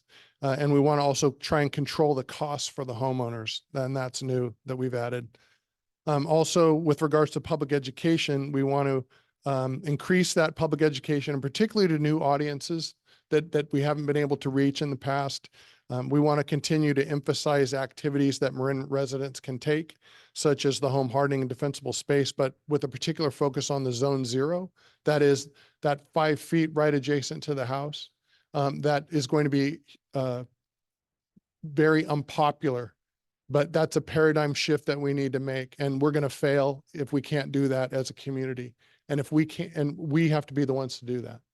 And so we need to really redouble efforts on focusing on zone 0 and safe evacuations. And then also a bit on reducing human cause ignitions. We haven't talked a lot about that in our education or taking concrete actions to do that. CAL FIRE uses a program called, what is it? Reduce one less spark. Yeah, so we want to try and incorporate more of that sort of stuff so that we're also getting at ignition control. So that's it for the Operations Committee, unless you have any questions. Great. Thank you, Chief Tyler, and thank you for stepping up to lead that. That's a great list. Questions from anybody? Catherine? What does that stand for? I'm glad you asked. Strategically planned landscape area treatments. And so where this, just so you get a sense of this, when, if you turn on water and you see water flowing through whatever it's flowing through, fire does something similar as it moves across the landscape in predictable ways. And so as we look at our landscapes that are coming into the neighborhoods, if we can predict how that fire will most likely impact, if we can put projects and do them in certain ways that would be in those specific areas, we might be able to treat less areas and enhance that fire protection. And if we can also understand where those areas might impact, then if we put our resources, our fire resources there, if we can get them there in a timely fashion, we might be able to cut a fire off and not let it continue in. So the splat would be the fuel reduction part, and then combining that with the knowledge of our firefighters on where to go if a fire is coming from a particular direction. Great. Splat. Before we go to another question, if I could just add, we feel the San Rafael San Anselmo fuel reduction zone is exactly what a splat is. We know that fire burns with high intensity there. Most of that project's not right up against homes, but it can spread fire towards homes, and we want to decrease the intensity at which it burns in that area. Did you have something, Rachel? Rachel's going to go first. Watched you there, now you're here. I know you refer to residences, and I was wondering, and it may be implied in that, of multi-dwelling units versus just a resident. Are there some strategies working with multi-dwelling units as well? I mean, those, yes, those are going to be on a case by case, but I mean, that's really what the Firewise Neighborhoods is all about, trying to pull all of those groups together and help better inform them. And so I would anticipate and expect that every fire agency is working with their various neighborhoods that combine that. And the best example I can give of that for Novato is in Pacheco Valley, where they have a number of individual homeowner townhouses, apartments, et cetera, along with a lot of residential homes. And they've all come together under Firewise community and developed their plans and implementing around that. So yeah, all of this stuff is targeted for all types of occupancies, including businesses. Yeah. Bruce.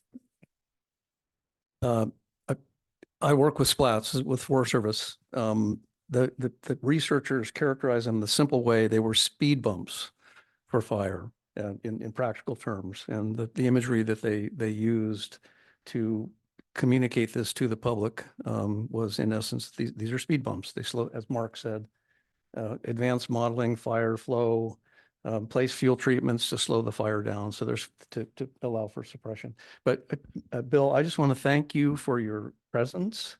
I want to thank you for your focus and your clarity on what the ops folks are doing, and on top of the heavy schedule that I personally am cognizant of, that you own. Thank you for stepping up in a leadership position. Yeah, happy to help. Anybody else? It's an honor. Martina, is there any public comment? There are no hands for comment at this time. Great. Any final thoughts, board members? Thank you, Chief Tyler. We look forward to hearing more from you. Information items number 11, Community Wildfire Risk Perception Survey. Mark. I'll kick it off. I'll introduce Josh Dimon, who is managing this project for us. This is phase 2 of the Wildfire Risk Perception Survey. I'm probably going to say a few things that he's going to say, but I want to let you know that this is very preliminary results right now. We wanted to give you a progress report and give you some preliminary ideas of what was going on, and let you know that when the survey is completed, it is intended to provide the ATC ops and MWPA staff a deep dive to start creating programs that are geared towards the results of the Wildfire Risk Perception Survey. And some of the dashboards that Josh is proposing to make for us is phenomenal. And the way we could tease the data out is going to be very interesting. And I'll let him share the list of great partners that we've had through this project. Josh, all you. Great. Thanks, Mark. I will share screen real quick. Keep this as short as possible to make sure everyone can get out of here.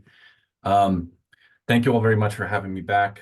Like Mark said, this will be a very quick and overview of where we're at and some preliminary findings and then next steps.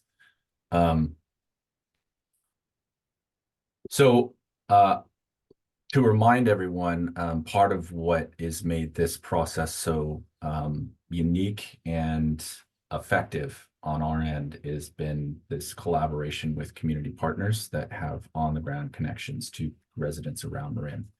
So we're working with Marin County Cooperation Team, San Geronimo Valley Community Center, Community Services, West Marin Community Services, Marin Center for Independent Living, North Marin Community Services, and Canal Alliance.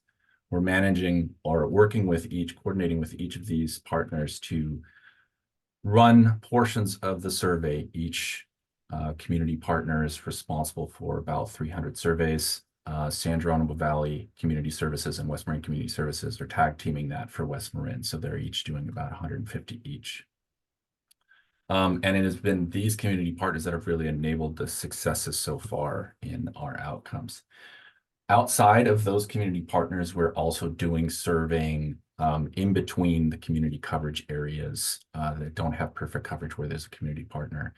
And that is where we're partnering with Fire Foundry. And creating a project-based learning opportunity, right? I actually think hearing all of the presentations today, it's been really fascinating. There's a lot of really amazing learning opportunities and skills development options within each of the incredible projects that are going on with the MWPA. I think these are all provide some really interesting opportunities if those that are part of those projects are interested in engaging with some young adults that are looking to learn. So for ours, for instance, they're helping us with conducting the surveys, but also in the social science behind how to conduct participatory, community engaged research. And then, of course, the real value skills there for future careers in fire planning and fire prevention, geospatial and statistical analysis. Stuff you can do with all of the increasing data that's increasingly become available. So they're being trained up and engaged with this. It's been exciting to see. Progress to date. We've completed 1,071 surveys. Of that, over 2,000 residences have been contacted in a combination of our community partners, our own outreach efforts, door to door. So this has been in-person contact to date. We are also doing a few mailings and some online responses with a couple of our community partners. But this has been a pretty impressive result. This map just shows a kind of general overview, anonymized, of our survey responses and color-coded by MWPA zone, which you can see there, just to give you a little bit of an idea of a very high-level view of where we've managed to do these surveys and the geographic spread. So what our community partners are enabling us to do here is really reach residents that are traditionally underrepresented in surveys overall. So this is just 3 of the demographic descriptor categories that I'm sharing here. We have a couple more here that we can add to this, including AFN status. And you can see this is the breakdown of our actual surveys to date, both by age on the left, income in the middle. Note that that big gray portion is those that preferred not to answer. These were all optional answers. But for these other 2 categories, the vast majority of people did answer, if not every single one. So it gives you a little bit of an understanding of where we're at with that. And I can share these so people can keep track of these in more detail as you wish. Some preliminary results in terms of relationships to the actual content questions that we asked. We have about 30 questions we asked that aren't demographic about all of the different themes that the MWPA covers. And so we're going through those systematically and pulling out relationships both to the demographic descriptors and to other questions of interest. These are just a few little highlights that we wanted to share with you as we're continuing down the process here. So this is our generic question. How concerned are you about the risk of wildfires to you and your household? And you can see about 40% listed their concern as a 5. It's a scale of 1 to 5, with 5 being the most concerned. It's pretty significant. Interestingly, broken down by zone, over 52% of those in San Rafael responded, of San Rafael respondents selected 5, which is about 12% more than Novato and West Marin. A side note to this is that a good chunk of our San Rafael respondents are in the Canal District. So it's just showing here as an example that those that live in the canal are actually exceptionally concerned about wildfire risk. Southern Marin and Central Marin respondents expressed less concern than other zones comparatively. And something we're adding to that down the road is proximity to the WUI. So we can see how respondents answered these questions in terms of their actual location within various risk zones. So here is another one. Do you believe that the vegetation in blank is a fire risk? And we had 3 separate questions. One is your yard or landscaping on your property, your neighborhood, and the other one was public open space near you. Just to show you some comparisons real briefly.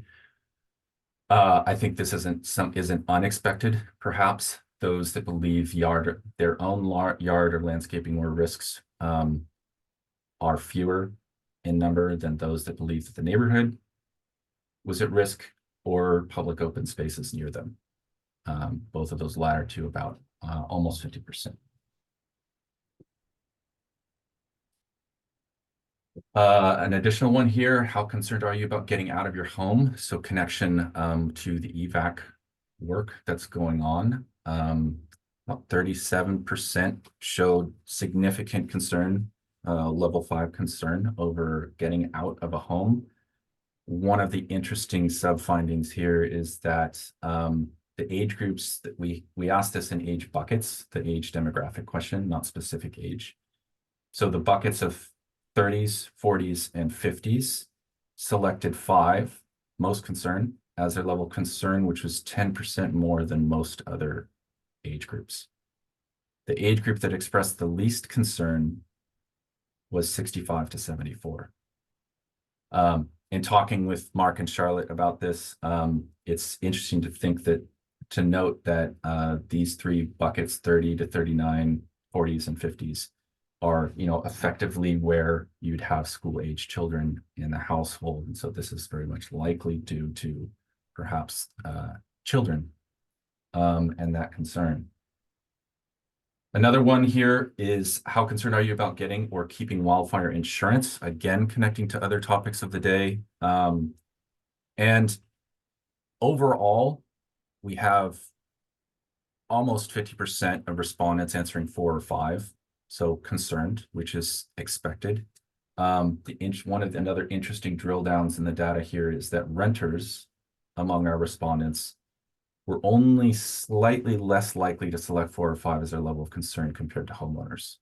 So you still have a significant concern about wildfire insurance and accessing insurance options for renters, despite the fact that they don't own their property. So the next steps in this, we're finalizing survey responses. We're aiming to finish up by the end of February. Some of this data will shift a little bit. We're not anticipating very significant adjustments to the data that we're working with right now. As a result of this, as those final survey questions and responses come in, we are actively digging into the findings. We are systematically going through and noting relationships like the ones that we just shared.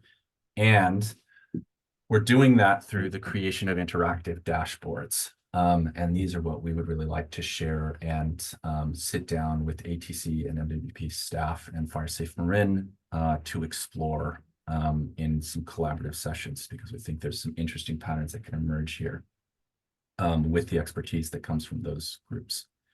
Then we'll share results and finally work on potential action plans as a result of some of the insights driven from this.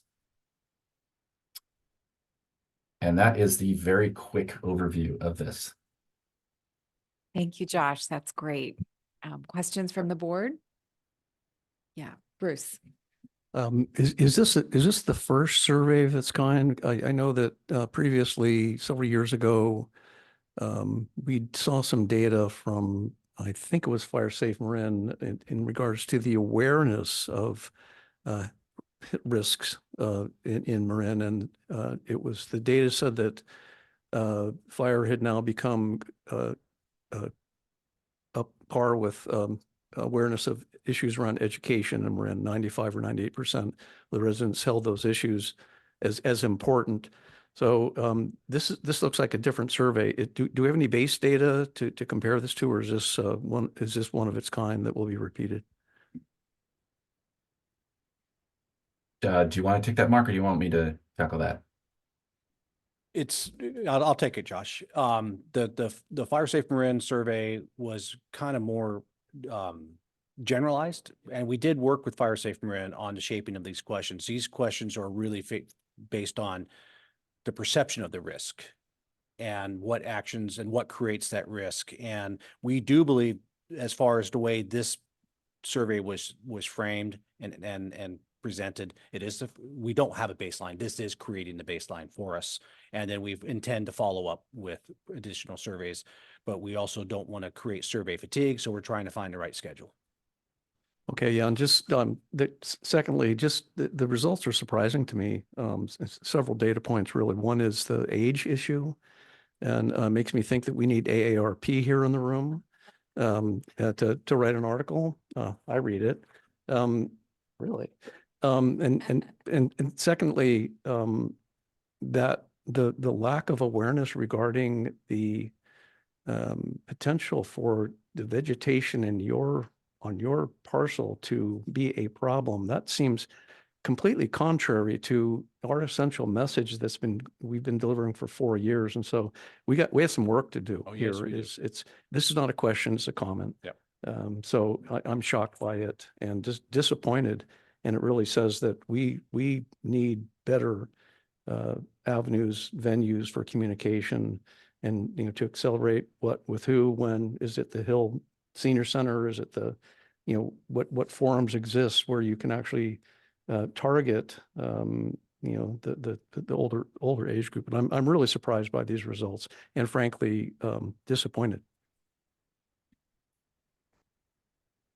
Any other questions? Yeah. Yeah, Catherine. Hi. I was wondering if you could explain to me how you chose those community partners. There are many agencies, nonprofit agencies that are community partners. And I'm curious as to why those 5 were chosen. And I preface it by saying I co-chair the PDEP committee, which is the Public Disaster Education Committee for the DC3, which Supervisor Rodoni is in charge of.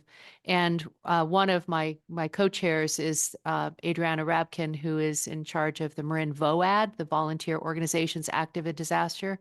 Wondering how you came up with those 5 when there are probably several dozen that are available. That is a great question. So in fact, VOAD actually was pretty influential in the beginning because we reached out to VOAD and asked about engagement of various community partners across Marin with really on the ground activities. And one of the things we learned is that the public health community response team process, another CRT, not to confuse everyone, used a specific set of community partners to do a lot of their education and outreach around the pandemic. And by on the ground, I mean literally going door to door and knocking on doors and reaching out to residents to educate them about the pandemic and vaccines and options. So partially because they all had experience doing that very concrete level door-to-door work, that is the primary reason why we ended up selecting these particular sets. They'd already worked together as a network. They'd already worked with the Department of Public Health, and they had this concrete experience, and that was recommended to us in part by VOAD and in part by others. Thank you. That makes sense then. Thanks. Any other, Alexis? Thanks. Sorry, I know I have a lot of questions today, I guess. One question was around car status and the correlation between whether or not you have access to a vehicle and your concern about evacuating. I know that you mentioned that, in some senses, the survey responses were actually not like respondent demographically to the county at large, and that the canal was in some senses just like by the numbers overrepresented. And I was just wondering if there's any additional kind of data or insight around how much of that might be related to being transit dependent. And we know that it's actually best to evacuate in a car. It's safest to evacuate in a car from many presentations from Chief Weber, at least. So that was one question I had. And then the second comment, just to piggyback onto Director Goins' comment about the vegetation risk, is I actually read that those charts a little bit differently, which is not that people don't understand the risk of vegetation around the home, because people were concerned about their neighbor's vegetation.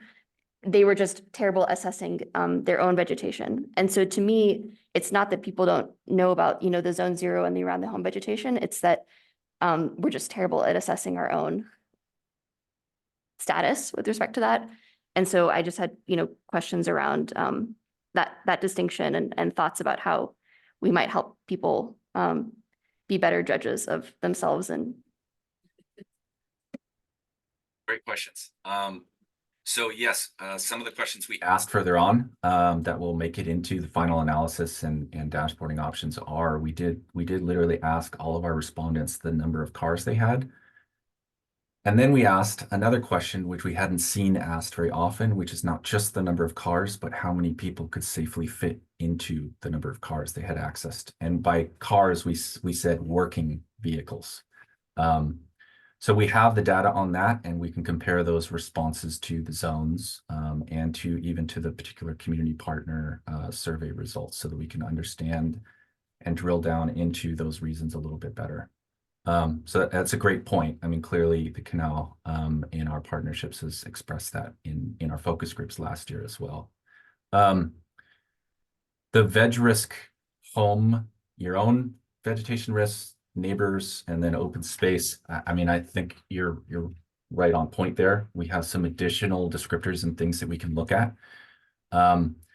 We also asked respondents about even if they're renters, whether they are responsible for maintaining the land or the yards that they live on or that surround their property, or even if they're we asked them the types of buildings that they're living in. So if it's a multifamily unit or a apartment complex. So we have some additional data that we can look at there. I think the other factor here is also that there is a disincentive to admit the risk of your own yard. It may not all be knowledge. It may be also just a reluctance to acknowledge that your yard is a risk because of that. So I think there's several factors here. And I also think that some of the results of these questions can point towards more targeted, very specific surveys. We had to cover all of this in about a 15-minute survey. So we weren't able to get into the depth that some of these questions really demand. So I think there's some opportunity to use some of these results to really hone in on where there might be some ideal targeted surveys down the road, or focus groups, or other mechanisms to find out more. Catherine, did you have something? Yes, thank you so much. Everybody's already expressed all of my questions. I was looking for things that were more definitive than what I saw presented. I wanted to know, when we started MWPA, we had an assumption. First of all, the creation of MWPA was out of the concern that we have really a lot of work to do, both at the local level at home and in the forests and things. And so that was my baseline. Also with Fire Safe Marin, a lot of information. So I was looking for something that, as a member of this board, would tell me what do we need to change? Because the public created us, and they have changed the priorities of fire districts and fire departments.